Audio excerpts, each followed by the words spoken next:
Hey YouTube, today I'm going to be talking about my playthrough of Dark Souls 3. I've played this game many, many times. I think it's probably the From Software game I've played the most. I think I've have about 6 or 7 playthroughs of it since it came out. But obviously, all those others were prior to me recording my playthroughs. Just to give a bit summary of the game, I think it's overall pretty good. I do have some issues with it. Kind of the nature and the reason for these videos really is just talking about the things I like and some of the things I don't like. And no matter how much I like a game, there's always something that could be better. I mean, I like to think there's no such thing as a perfect game. Um, but overall, I think there's more positive than negative. But I also have a section talking about those negatives. Before I talk about any of the aspects of the game, I do want to talk about some of the rules of my playthrough. So I played this game using the Aquamarine dagger only. Now, from my understanding, I can't remember exactly where you get it. This is a dagger that you get basically towards the end of the game, as in around the DLC. So, just like my Dark Souls 2 playthrough, where I basically spawned in with Cheat Engine all of the Twin Blades for that game, I sort of did the same thing with Dark Souls 3, but with daggers. And after kind of trying around all the daggers, because I knew I wanted to do a dagger playthrough, I just didn't know which one. A lot of them really basically have had the same move set. There were some exceptions. I know there's one set of daggers that's almost like a dual wield, and that was probably close second. But I ended up deciding on the Aquamarine dagger just because of its special or its weapon art. I forgot what they're called in Dark Souls 3. I guess I'm just gonna call it a weapon art, which is the left trigger on the controller. It's basically the special of a given weapon that costs your mana or the blue bar under your health. And I thought it was very interesting how the Aquamarine Dagger worked because it basically has this second move set. Um, when you're using that weapon art, you almost enter this stance, and when you're holding your left trigger, your R1 and your R2 will net you different attacks. So I would say that just from the little bit of me messing around with all the daggers, I found the Aquamarine one to be the most interesting. Another small thing to mention is the Desert Pyromancer outfit. Obviously you don't start out with this outfit, so I use Cheat Engine to spawn that as well. To be honest with you, I've always been of the mindset that the armor it doesn't really play too much of a role in Dark Souls games in general. So more than anything, I just spawned that armor in because I like it. It's the most like Gunnar armor in Dark Souls.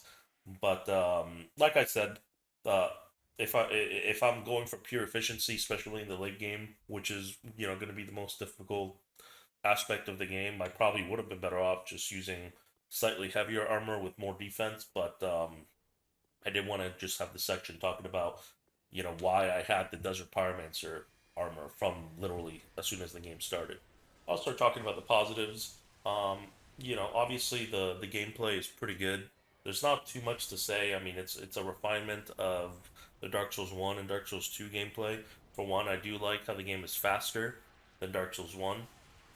And it doesn't have some of the pitfalls of Dark Souls 2, such as the adaptability stat. I think it's probably like the most straightforward iteration of Dark Souls combat. So I don't really have too much to say. I mean, you're equipped with a very powerful role.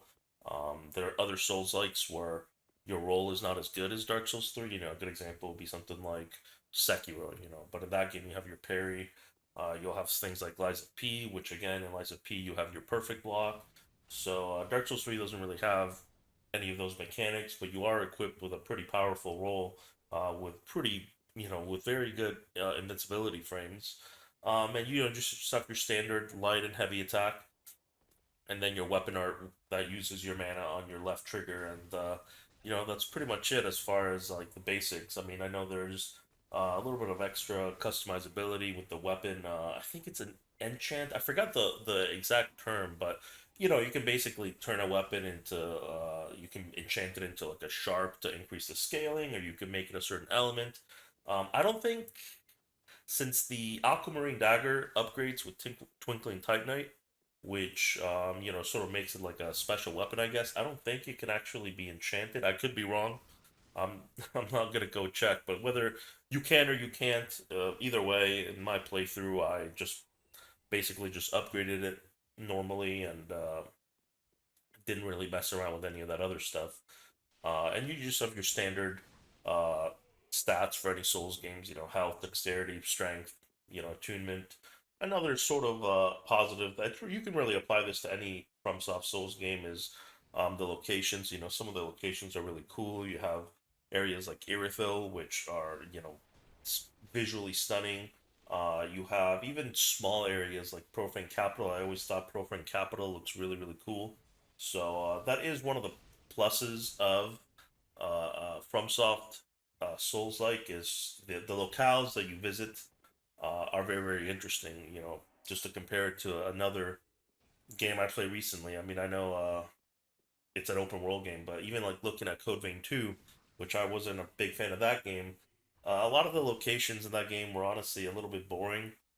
And even a game that I really like. I really like the Neo games. And the Neo games, I know it's kind of the theme of those games where it's kind of like old school Japan.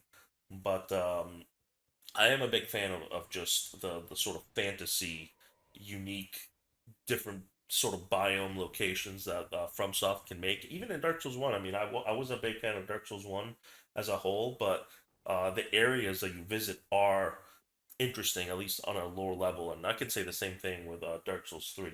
And there's a lot of different sort of not biomes, but themes for areas. You have like your catacombs, you got your swamp, you got your sort of like snow area. Um, you got your castle. I feel like all of the areas are basically visually different, and it's just cool to go through the levels, at least from that thematical standpoint. Another sort of general positive really is just the bosses. I do think that this game has some pretty crappy bosses, but overall, it also has some very good bosses. So I think that there are more good bosses than bad ones. So I'll drop this positive here in this section that the boss quality is certainly much better than Dark Souls 2 and Dark Souls 1 and Demon Souls as well. So out of the three sort of FromSoft games that came before this, this has the best set of bosses. In terms of overall, you know, for every game FromSoft has made, despite me really not liking the open world of Elden Ring, I would say Elden Ring probably has the best quality of bosses as a whole. Um, but Dark Souls 3 is still up there in terms of you know, bosses that are fun to fight and also interesting on a, lore level as well.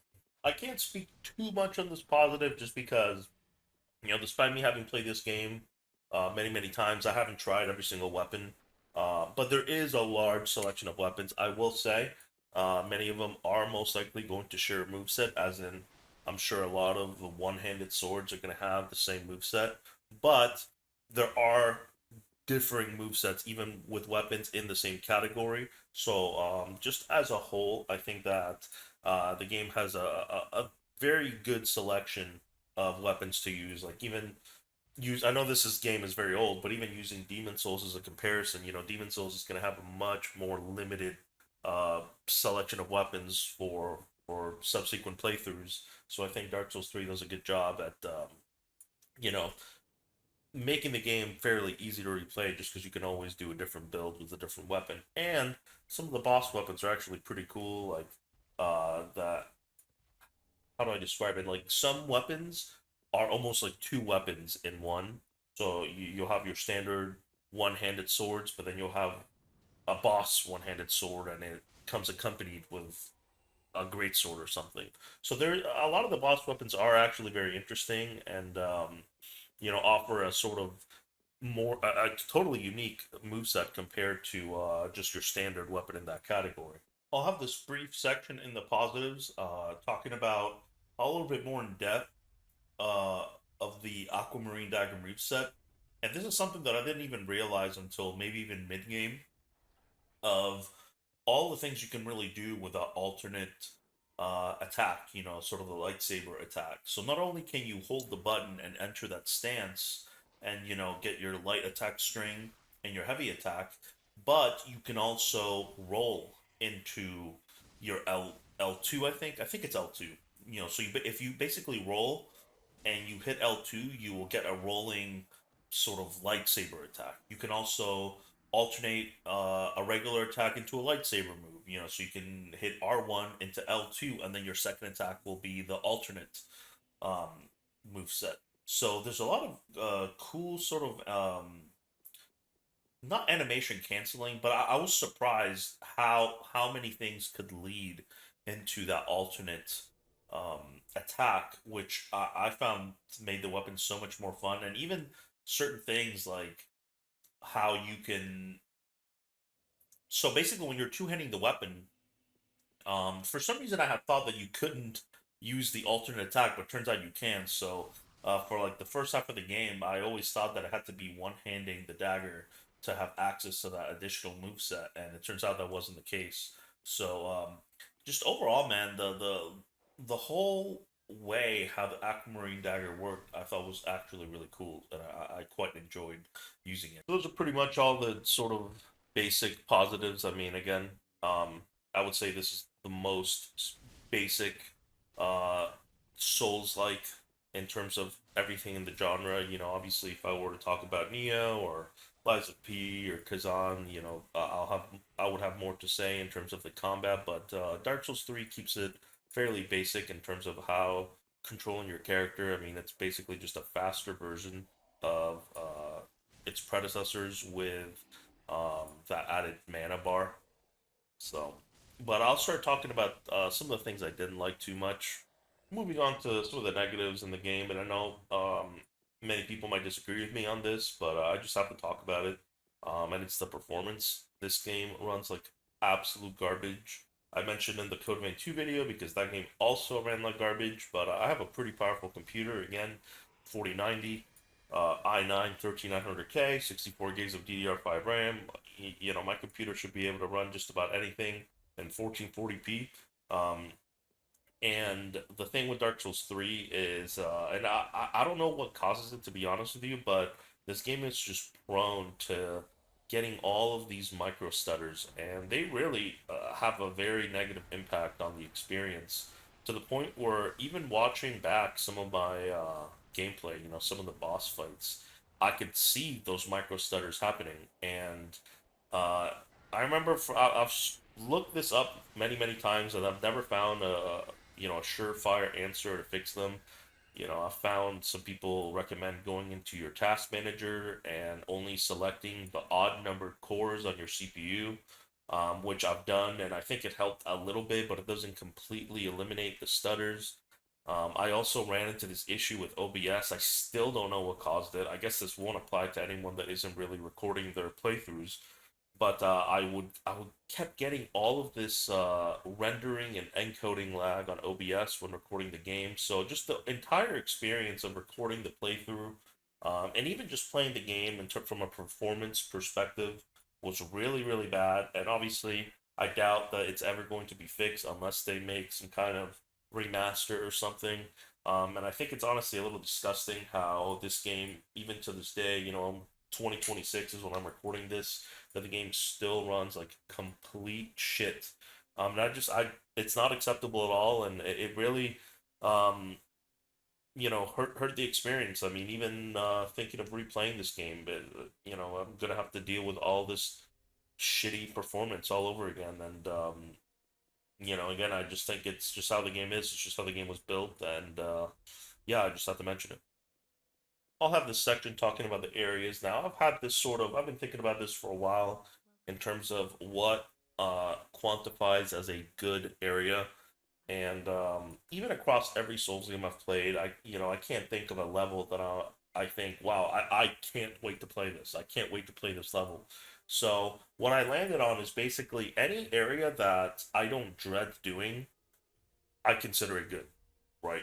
So with that in mind, I do want to talk about some of the levels in Dark Souls 3 because I think that there are some really, really terrible ones, especially in the DLC. So I'll go over this. I'll go over those levels. I'll start talking about Irithyll Dungeon. My biggest issue with Irithyll Dungeon and why I find it to be very unfun to play through is simply the jailer enemies.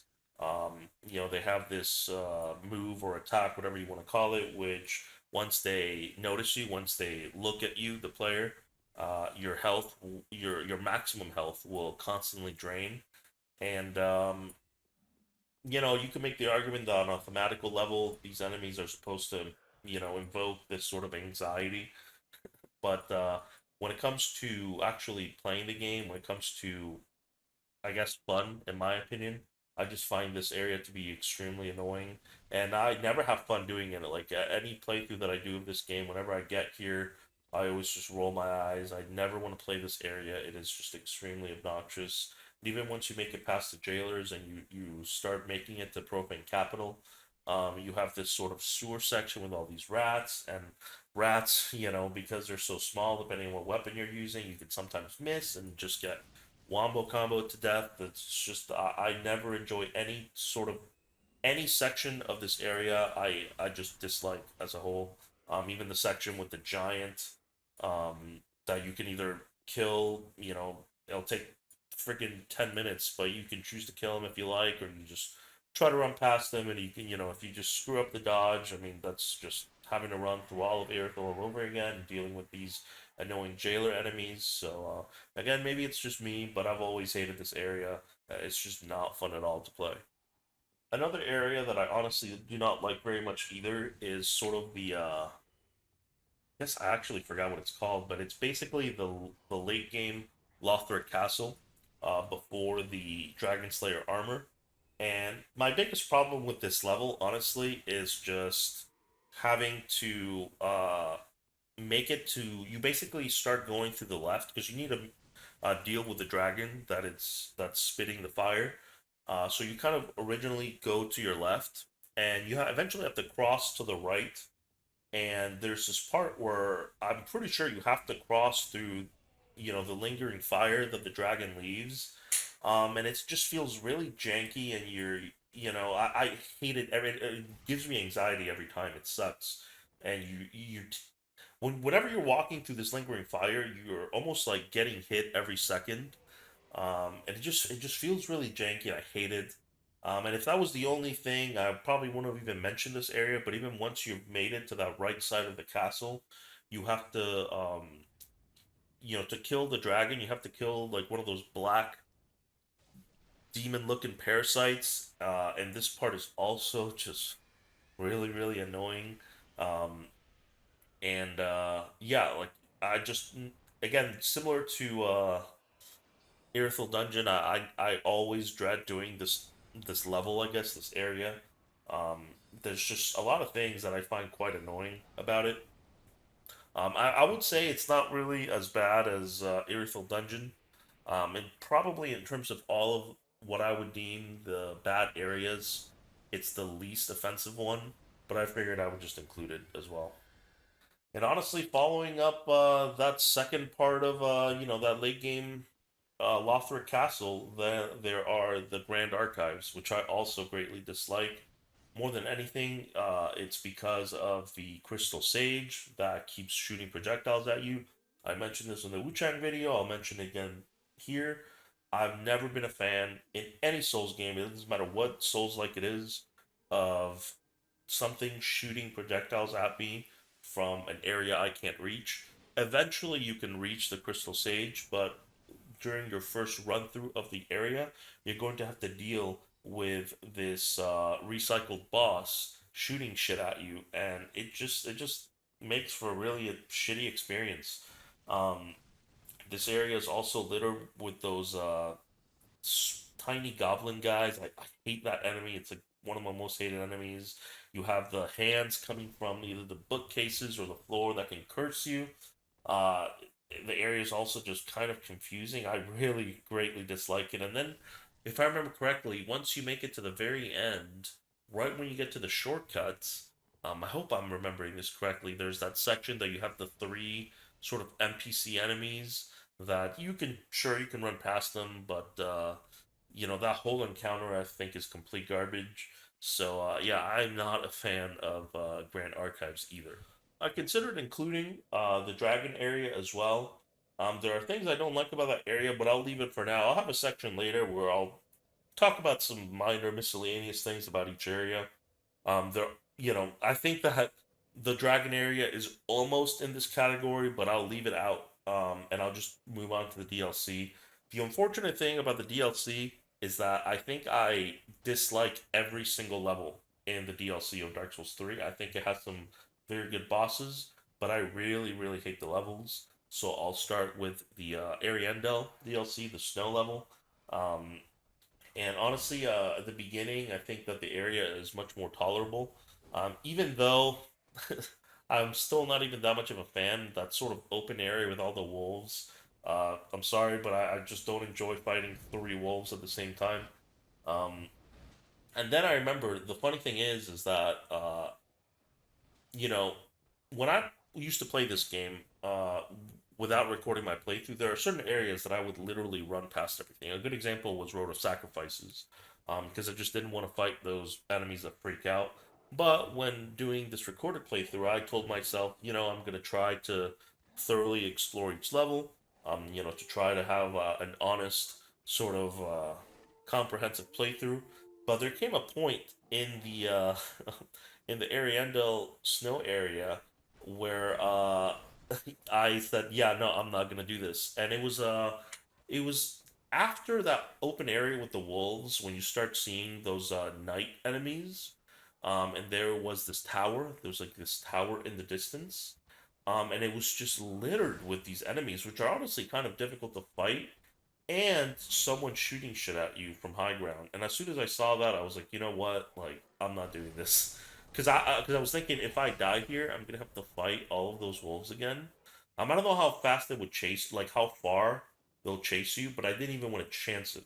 Because I'm pretty sure I meticulously cleared all of the wolves prior to that. And I think if you proceed with that area to get to the bonfire, you can't make your way back because you slide down the slope. So that sort of entire part of the Ariandel DLC with that tower, I didn't even do. I just couldn't even be bothered. Um, and then you sort of have that second half where you essentially have to make it to that like bug infested area to pull the lever so you can go fight the boss. And the section basically after you fight the humanoid mini boss, like after the town area, where you're almost like in this mountain. This is one of my most hated areas in the game. I think I've ran past it almost every time I played this game. It's confusing. I always seem to forget where to go, and just the terrain that you're fighting the enemies in is just such a pain. I can't say a single positive thing about this section of the level. I absolutely hate it. And just like every other playthrough I've done, I ended up running past it because I just couldn't even be bothered to do it. There are certain parts where you'll have two of those night guys. One of them is fighting you on this like tiny ledge, and while the other one's like shooting arrows at you. I'm just like, I'm not, I am not fighting this shit. And again, it's funny how a common complaint I see when people talk about Kazan is that they don't like the levels in that game, and I just don't remember anything in Kazan being this annoying. Um, I found the levels in Kazan, other than maybe the very very end where they had all these sort of exploding rocks you had to kill. Most of the Kazan levels felt fine to me, and never that it felt as annoying as some of these DLC areas in Dark Souls 3. I really think these areas are terrible. And yeah, once you pull the lever and you go to fight Sister Freed, that's the Ariandel DLC. There's that sort of I guess you can call it a hidden boss or just an additional boss to fight at sort of the bottom of the mountain. But even getting to that boss is also just this platforming garbage where you have to keep dropping on these branches while you have enemies shooting at you. It's just, I guess it's just me, but I play these games for the combat and these sections where you're kind of just trying to dodge shit, trying to dodge projectiles. I've never liked them in any Souls game I've ever played, and Dark Souls 3 is no exception. Then you have the Ring City DLC, which consists of the Drag Heap and the actual Ring City. The sad thing about the Dreg Heap is that I actually think it's one of the coolest areas ever. I just really like how the area looks, but I wish I could say the same about playing through it because I think it's a horrible, horrible area in terms of fun.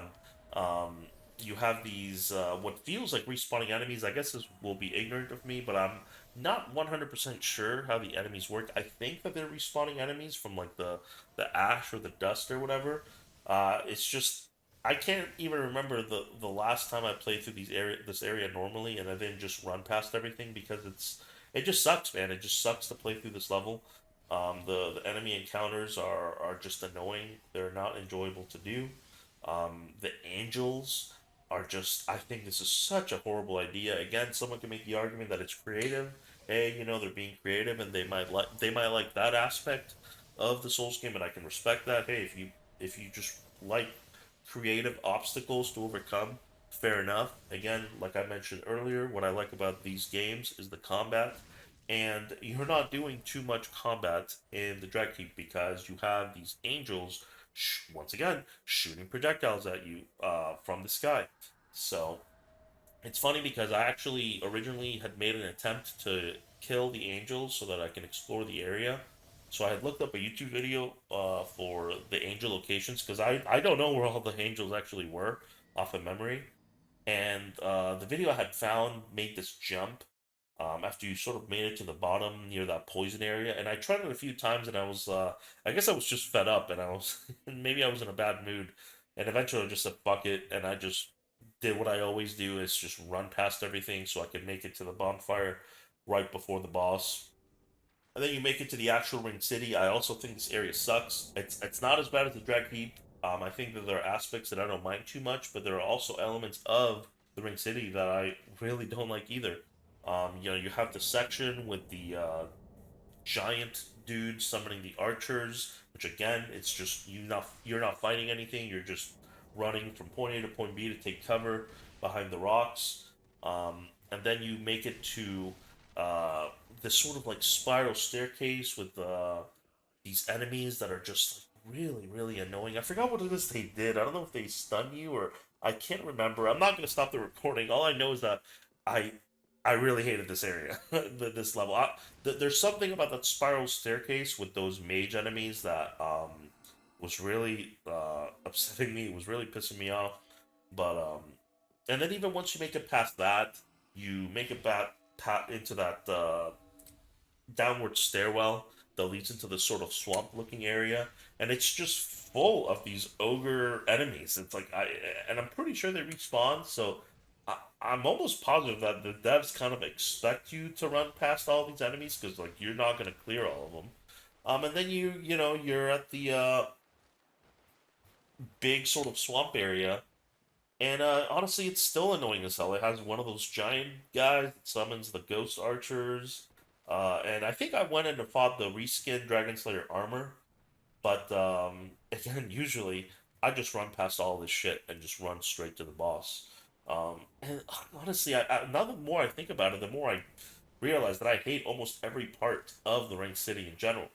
Once you've made it past that swamp, you now have to pretty sure. I'm trying to remember when it is that you fight. When it is that you fight Midir. Um. Anyway, once you made it past the swamp, you now have to make your way to this cave while Midir is, breathing fire. You have to make it to these little. I guess alcove might be. I don't know if alcove is the right word. These little like side caves, so you don't die to the fire. And of course, there's an enemy there to push you off the ledge or push you into the fire, which is just some stupid bullshit gotcha trap. I hate these in every single Souls like that exists. And once you make it past this, you're now in this confusing spiral cave with skeletons. That I really really hate this section. I always get lost. You have to like keep dropping, and it's like you go up the spiral staircase, and then you drop somewhere, but then I think eventually you have to drop backwards so you can make your way out of this annoying, not maze, but honestly, it's kind of maze-like because I always seem to get lost here. And I think once you make it out of here is when you actually have to do like the little Midir mini boss where he's like clinging on to this not bridge but this bridge like rock formation. And this part also sucks. Like, is this, can we really consider this a boss? I mean, it's very boring. You go, you run up to Midir's face, you hit him a few times, and then you hide in the rock waiting for the fire breathing attack to finish. So this part is also annoying as hell. And then once you made it past that, I think honestly it's kind of hazy. Once you made it past that, I think you're pretty much close to the Pathlight Sphere of the Church boss. And once you made it past that, you're basically at the end of the DLC. So essentially, pretty much every part of Ring City, I also don't like. Again, maybe I'm just a zoomer, maybe I'm whatever. It's just my opinion. I know a lot of people really like Dark Souls 3. Again, there's a lot of aspects of Dark Souls 3 that I like. But if there's one thing I can say with confidence is that I hate every single level in both DLCs. I think both these areas are shit and they're just not fun to play at all. They might be interesting to play on your first try, like on your first time playing through the game, but on subsequent playthroughs, it's just like I can't even be bothered to deal with all this annoying stuff. This will sort of be like a bit of a rapid fire section of all the areas. Just a slight annoyance for every area. I didn't want to include these in the previous section where I mentioned the areas that I just straight up don't like. But even areas that I'm okay with, there are certain sections of them that I don't like. So a good example would be like under settlement. I don't like the part where you have the big ochre guy shooting at you. I think you can get the branch so he doesn't do that, but you know, I just don't like this section at all. It's basically this open field with all these items. This giant guy is shooting stuff at you from a place you can't reach, and it's just you trying to avoid these giant arrows from either killing you or knocking you off the ledge.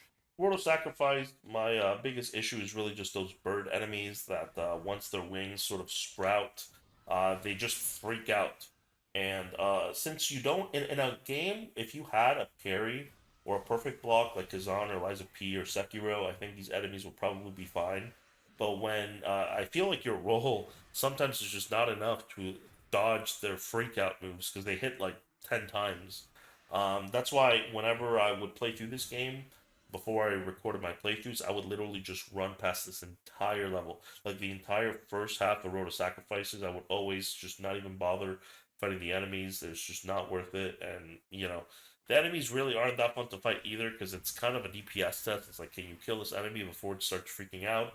Or are you going to get wombo comboed with their 10 hit attack? So, Cathedral of the Deep, honestly, I don't have too much beef with Cathedral of the Deep. Really, my biggest problem is those sections, especially that section with the golem, with sort of the swamp terrain where you have reduced mobility. Anything that reduces your movement in these types of games, I've always hated. It's a minor complaint. Again, I don't have too much beef with this area, but that is a small annoyance that I have with it. When it comes to smoldering lakes, like I guess it's technically demon ruins. My biggest thing with the demon ruins is I always seem to get lost. You can I guess that's player error, but no matter how many times I play through this game, this area will always be confusing as hell for me. Um, and honestly, that first big room in Demon Ruins with those enemies that create the fire orbs is always just a nightmare to get through. That enemy is extremely annoying. But again, it's a small complaint. More than anything, more even than the annoying enemies, it's just how confusing the layout can be. Again, maybe it's just me, but yeah. Also, I mentioned in previous videos and other videos that I hate illusory walls, and this game has an Estus shard in an illusory wall. So yeah, I'm not a fan of that. But obviously, now that I know, I always make sure to get it. But I think on a first playthrough, that can be a little annoying. That's like, yo, you didn't roll through this random wall, so you missed a potion upgrade. For Airfill, it's really just the enemies. I know I'm a little conflicted because the enemies are on the more difficult side, and I've mentioned that I do like this game for the combat, but again, maybe it's just me, but I've never been good at fighting those Irithyll Knight enemies.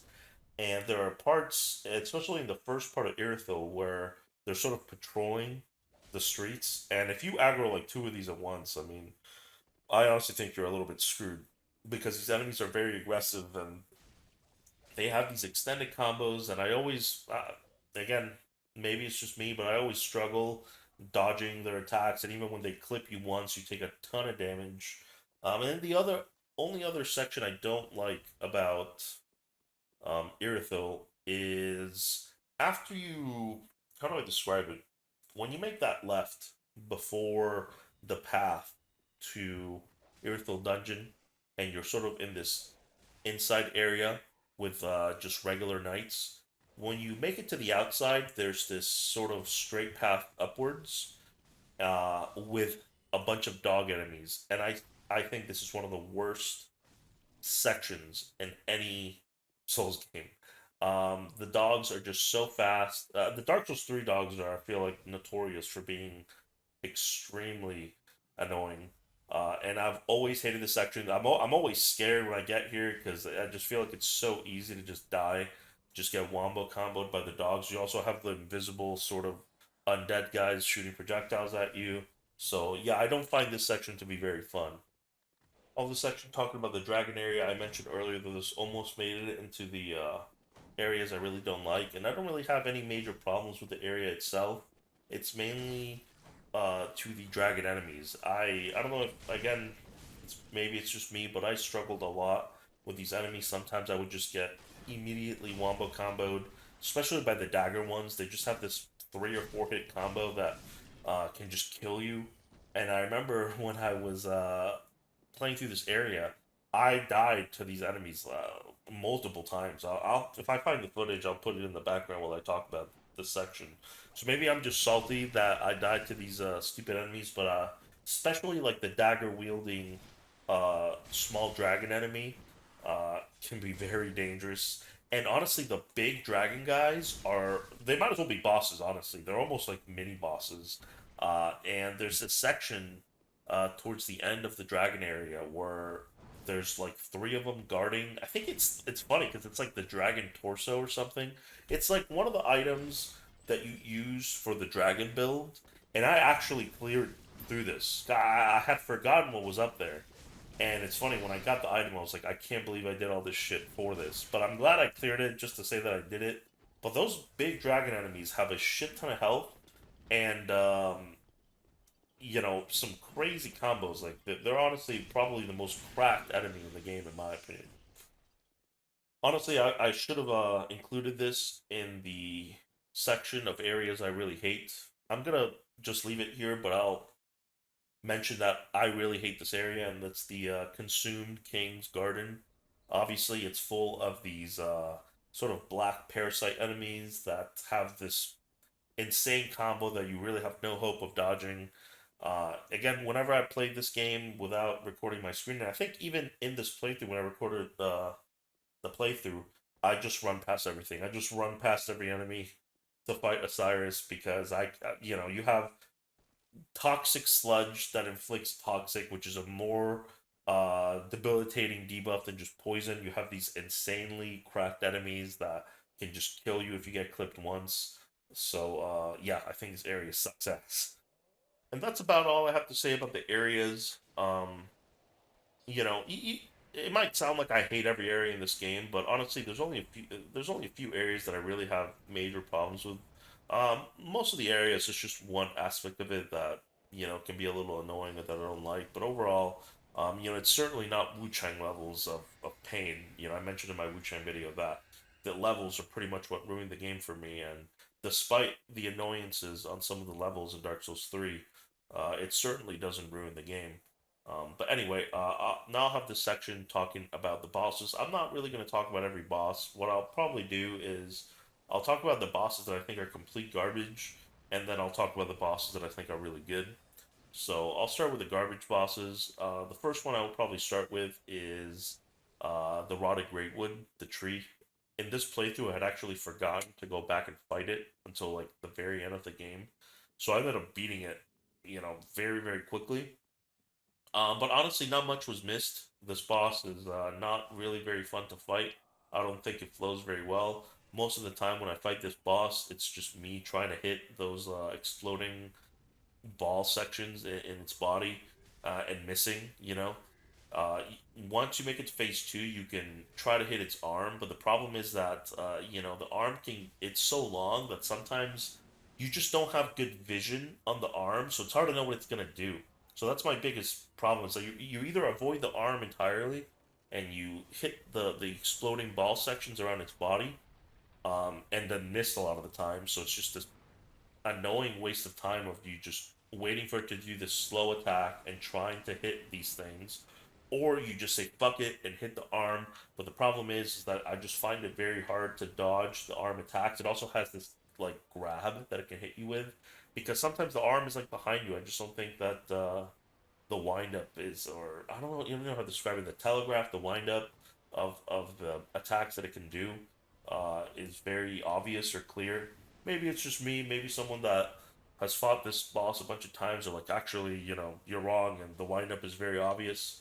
So I'll leave that at that. Usually, I opt to avoid the arm in it entirely and just hit the ball things.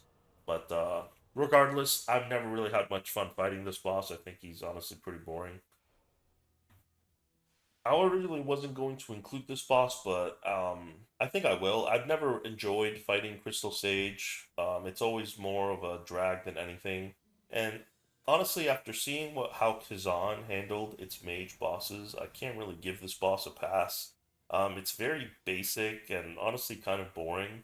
And when you compare how interesting Kazan made its mage boss fights, it's like night and day. So I will say this is probably on the least shit side of the bosses I don't like. But yeah, I also don't like this boss. I've never gone to Crystal Sage and been excited to fight it. So then we have the Deacons, all another pretty shitty fight. Uh, there's really not much to say. It's just this crowd of enemies that stand there, and you're just trying to DPS down whichever one has the Deacon Soul. Um, Again, it's not a fight that I ever look forward to doing. I mean, thankfully, it's pretty easy. You can make the argument it's creative, and I'll give you that. It is a creative fight. But other than maybe your first time playing through the game, subsequent playthroughs, this fight's either going to be a complete joke, or it could actually potentially be a complete nightmare if you're doing some kind of challenge run with a shitty weapon. I remember when I tried playing through this game with a soldering iron, this was like one of the hardest fights ever because I couldn't kill the deacons fast enough, and I would eventually just get whittled down or die to their big curse attack. But overall, I think this boss is also pretty shit. Then we have Wolnir. I swear these guys have yet to make a skeleton fight be good. Dark Souls 1 had Nito, which was horrible. Dark Souls 2 had Skeleton Lords, which are not much to talk about. They're also pretty bad. And then Dark Souls 3 has Wolnir, which is also really fucking bad. So maybe one day FromSoft will make a good skeleton fight, but for now we will continue waiting. This fight is just, again, it's kind of basically a DPS test before Wolnir starts summoning enough mobs to overwhelm you. There's also sort of that death fog that is around his torso, and if you happen to be chasing one of his arms and you touch that fog, you're basically just insta dead. Uh, Another fight that I've never had fun doing. You can make the argument that it's easy and that it's over quick, but that doesn't make it enjoyable or fun. I'll include Yorm the Giant on here. Some people might like the lore reference to the Storm Ruler in Demon Souls. I think it's the Storm Ruler, what you use to defeat Yorm, but regardless, it's a very gimmicky fight. Honestly, I would have no problem with the boss if you just fought him normally with your weapon. But if you want to do that, you're going to be fighting this boss for like 30 minutes because you do 2 damage to him. So, you know, most people are going to be using the Storm Ruler method, which, yeah, it's just kind of boring. Um, so there's really not much to say. I think the fight is just ruined by the Storm Ruler gimmick. Maybe everyone disagrees with me, but yeah, as the boss is currently, or as the boss will be forever, it's a pretty shitty fight. Moving on to the DLC, I'll talk about the Grave Tender boss and the Ariandel DLC, which is, I guess, kind of like the hidden boss, sort of the optional boss. I can hardly even call this a boss. It's basically a humanoid NPC that eventually summons the large wolf enemies that you see, just through the area. And yeah, like the fight sucks ass. It's a dual enemy boss fight. More than anything, the reason why I hate it so much is because it just feels so lazy. And once again, it's not particularly fun. Most of the time, I'm just walking around in circles trying to kite the big wolf dash attacks. I guess that's what I'll call it. So yeah, it's just this is not a fight I'm ever looking forward to doing. It's always more of a drag to do, and honestly, I feel like in a lot of my playthroughs, sometimes I feel like I just skip it. I don't even bother doing it. I mean, getting to him is annoying, and your reward for even making it down here is just a pretty underwhelming and crappy boss fight. I forgot about Ancient Wyvern, so I'm gonna go back to the base game, which is the first boss you fight when you make it to the dragon area. Again, this is a gimmick fight. It's basically sort of I don't want to call it a puzzle fight. I guess it's like a gauntlet fight, where I'm pretty sure what the devs intend you to do is to fight your way up to the top by defeating all these enemies.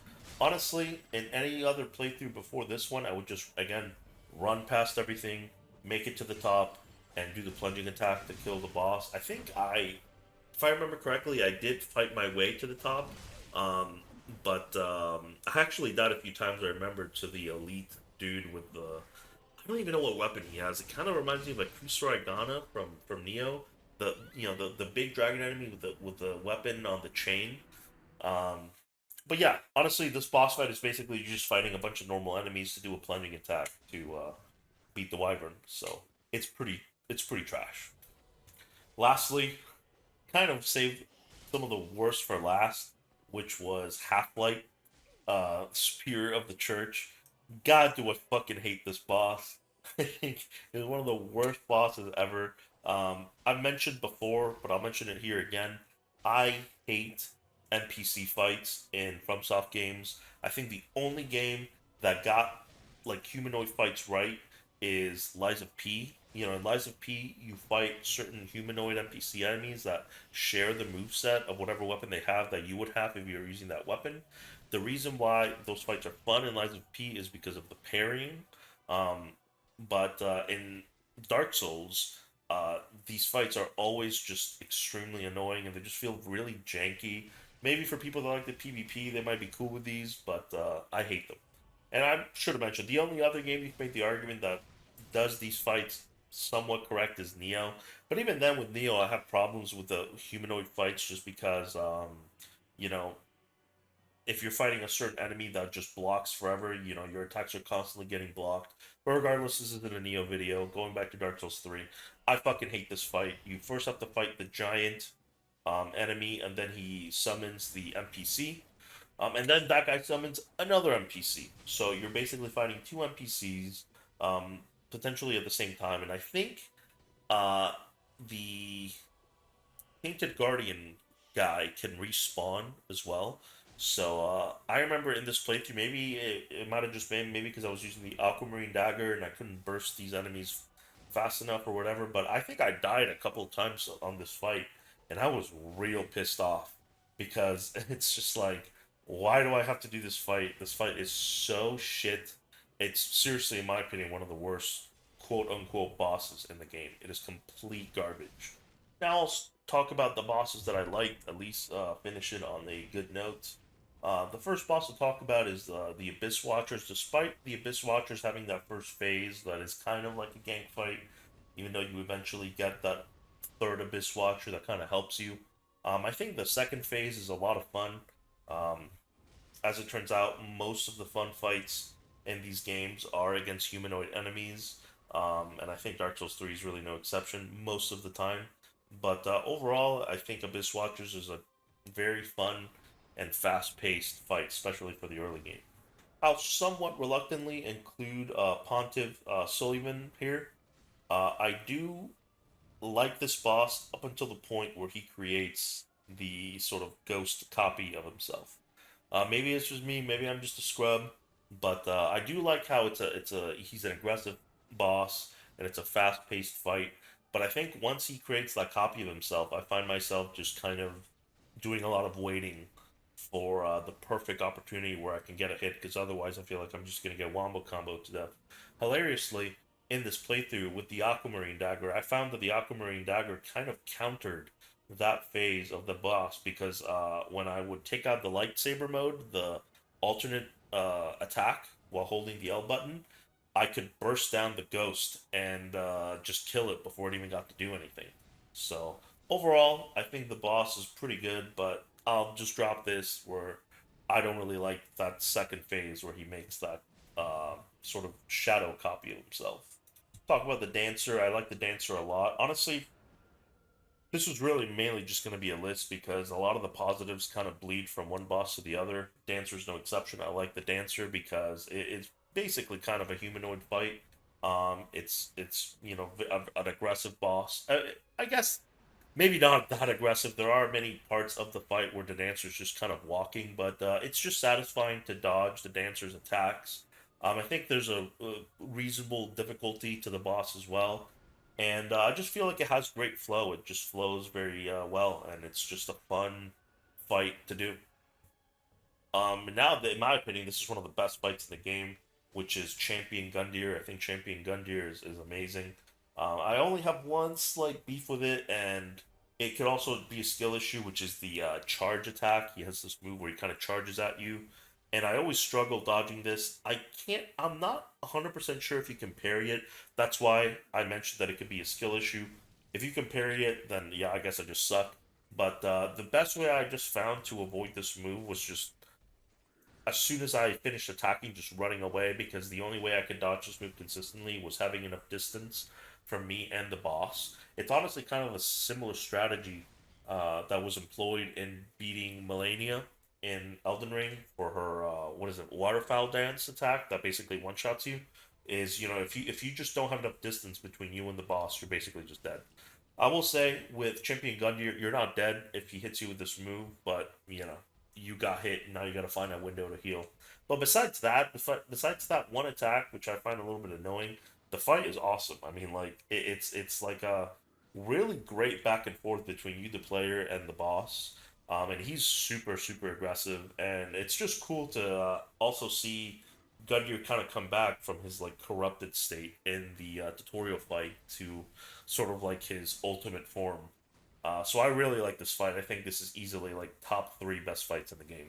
I'll mention Twin Princes. I really like Twin Princes as well. Similar to um, Gundyr, honestly, I just think it has a really good flow where you attack a few times, the boss attacks, and it's your turn, and it's just like a your turn, the boss's turn sort of situation. The only, I guess, kind of annoying thing is trying to hit Lothric while the boss is teleporting all over the place. So sometimes, at some point, some of your damage is going to come when you reduce Lorien's health to zero, and then you kind of hit Lothric while he's reviving Lorien.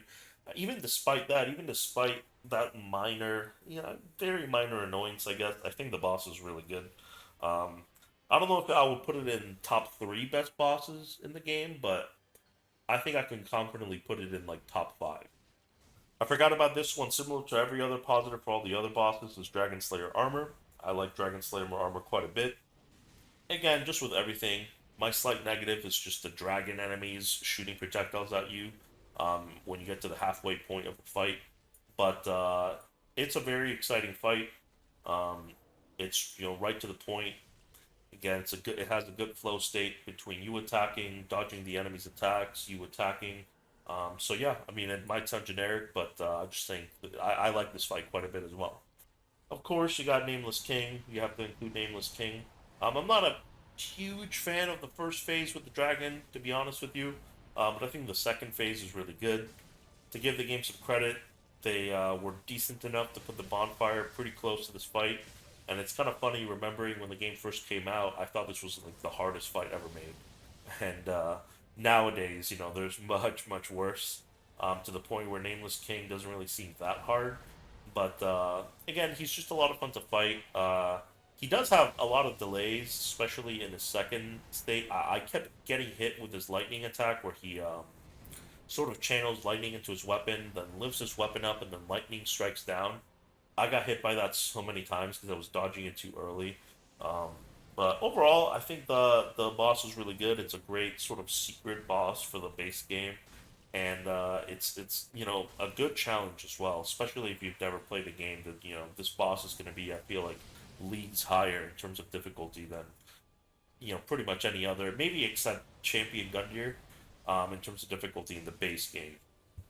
I've been debating whether I should include this boss or not, so I'll have this tiny, tiny section on it. I think Soul of Cinder is also pretty decent. I do think that if you happen to be using a weapon that this boss resists, the first phase can be a complete nightmare because he can heal when he's in the spear mode. But assuming you have enough damage to actually fight him, again, this is referencing back this soldering iron playthrough that I did a while back. You know, it was almost impossible to kill this guy because he just kept healing. So I don't like the heal. I've never been a fan of bosses healing, but again, it's another humanoid fight. He has, I think, 4 different modes in phase one, and then you have sort of the final phase where he has the flaming sword, and it's pretty cool. It's a pretty cool boss. He has that crazy combo where it's like a 5-hit combo. Reminds me of like a fighting game or something. But overall, I think it's pretty good. I mean, I would put it maybe towards the bottom of the bosses that I would consider good. But I think it's more good than bad. I mean, my only real issue with the fight is just the healing. Moving on to the DLC, I guess I just have to include Sister Fried in here. I do like her third phase, and even her first phase, I think is fine. I just think that the second phase, I could do without. Um, the second phase is probably the I mean the third phase is the most difficult part of the boss fight, but the second phase I find to be the most annoying because you have 2 enemies hitting you at the same time. And yeah, I mean it's a 3 phase boss fight, so I know a lot of people hate it. It is a humanoid fight. I think one thing I don't like too much about Sister Fried is the invisibility, where she like does the attack and then jumps behind you and she's invisible, and sometimes I just can't find her, and that part can be really annoying. So again, I'll probably put Sister Fried towards the bottom of the good bosses of the game, but I think she's worth mentioning. And now we made it to the Ring City again. As much as I hated the area, I think besides Half Light, I think every other boss is actually pretty good. So I'll start with the Demon in Pain and the Demon Below, or the Demon Prince, basically. I think that the fight is pretty fun, despite it starting as a gank fight. I like the fight. The only thing is that the Demon Prince version, so depending on which demon you kill first in phase one will influence what sort of ultimate attack the boss has in phase two. And the sort of flaming orb attack, I to this day I have no idea how to dodge it. And it's funny because when I got to this fight, I had forgotten which form I had to kill first to get the laser attack. So I kept getting the the flaming orb attack, and yeah, it would just one shot me. So I almost want to save this move as like almost undodgeable, but obviously I'm sure that there's a way to dodge it. I just don't know how to do it. But it is kind of funny how just a difference in difficulty of this boss depending on which form you kill first. Because I think the laser beam is very, very easy to manage. Like as soon as he's doing the laser beam, you just basically run up behind him and you're completely safe. Whereas with the flaming orb attack, I mean, like you are just I feel like you're just completely fucked if he starts doing this attack. I still don't know how to dodge it. Then you have Dark Eater Midir. I think Midir is one of the rare examples of a giant sort of boss done right. Now I'm not saying Midir is like ultra fun and it's like amazing. I still think Hismar from Kazan is better, but if we look at like every sort of giant boss that has existed in this type of game. We include like Fire Giant and even Astel from Elden Ring or Great Chingendang from Wukong. I'm drawing a blank on other sort of giant bosses. Um, the Virgin Born and Code Vein One. Um, I think that Midir is up there in terms of quality compared to the other shitty giant boss fights. And more than anything, I just feel like it's it just feels more like a fight. I don't know how to describe it. Like, when you're fighting the Great Shingandang, like in Wukong, for example, if we look at the Great Shingandang, um, it almost feels kind of like a puzzle. Uh, you look at Fire Giant, like you can't even see what the fuck is doing. I think now that I think about it, more than anything, what I like about Midir is that I know what he's doing. Like I know what attack he's gonna do. Like he's big, but his whole frame fits on the camera, so I know what attack he's gonna do. Because usually that's really my biggest problem with the giant boss, with the ultra giant bosses in this type of game, is that I just don't know what the hell they're gonna do because they're just too big to fit in the view of the player. My only complaint with Midir is the fire breathing attack. When he jumps up in the air and breathes fire on the ground, I seem to get hit by this every time, and again, similar to the flaming orb move in the Demon Prince, I just don't know how to dodge this. So, I got hit by it pretty much every single time. And lastly, Slave Knight Gale. Obviously, the boss is a lot of fun. It's very cinematic too, like the arena that you're fighting in. Once you get him to the second phase, and he starts spitting out those souls, and they summon like the lightning bolts when they hit the ground. It's just really cinematic, and he's also aggressive, and he has all these cool looking combos. It's just more than anything, I feel like this fight is like eye candy. It's like it just feels really epic to do, and it's also really fun to fight. So I really don't have anything negative to say about Gale. Maybe his health pool is a little too big, but honestly, I don't really mind too much because the fight is fun. So, and honestly, I mean that's pretty much it. I think this I don't know how long this video will be since I haven't put together all the clips, but hopefully, I mean I know for a fact it's going to be under 2 hours. I basically spent 2 hours complaining about Code Vein 2, which was the last sort of playthrough I uploaded. So, just sort of some closing thoughts. I think that the game is very good. If I had to grade it, I think back in the day before stuff like Lies of P and Kazan existed, I would have given this game like an 8, maybe even a 9. To be honest with you, I think that there are better games out there, especially today. Um, so honestly, I'm leaning more towards even like a 7 or 7.5. I don't think I can give it an 8 simply because um, there really are some real shit areas in this game that I really don't like. I think the game has a lot of great bosses, but I think it has some questionable areas. And I just have to, again, maybe this might make people upset, but with how bad the game runs does influence my sort of final score here. I can't stress enough how horrible this game runs. It's possible maybe it runs better on lower end PCs. Again, I still don't even know why it runs so freaking bad. But just constantly playing the game with micro stutters is just so annoying. So yeah, that really just made me enjoy the game much less. But I think 7 is still easily above average. I mean, again, the scale that I'm sort of using in my head here is 5 being an average. So I'll give this game about a 7. To be honest with you, to sort of compare it to other things I've played, and if anyone sees this, they'll piss people off, but it is what it is. I personally enjoy Code Vein 1 a little bit more than Dark Souls 3. But I feel like Dark Souls 3 is like closely behind Code Vein 1 for me. More than anything, it's funny because everyone complains about the areas in Code Vein 1 and how horrible they are, but I found the Dark Souls 3 areas as a whole to be more obnoxious. Um, but again, that's just ultimately kind of subjective at the end of the day. So again, anywhere between a 7 and an 8, but I'm leaning more towards either a 7.5 or a 7. I mean, it's easily above average. It's got some great bosses. Um, Not too horrible areas, not Wu Chang level in terms of annoyingness when it comes to the levels, but still having your fair share of annoying things to deal with. And, some very good combat. I mean, again, I don't have like crazy praises that I can sing for the combat, but it does what it's supposed to do. It does a good job of doing it.